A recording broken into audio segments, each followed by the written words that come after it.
So I learned this from the plastic surgeon that I work with from watching him.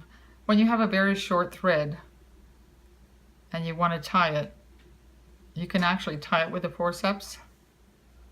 It takes a while to get used to it because it was hard at first, it kept falling off, but you can actually grab the forceps and hold either your needle or sometimes a thread and tie with it like that. And then you can actually get down to where you only have about that much thread left and you can still tie with it.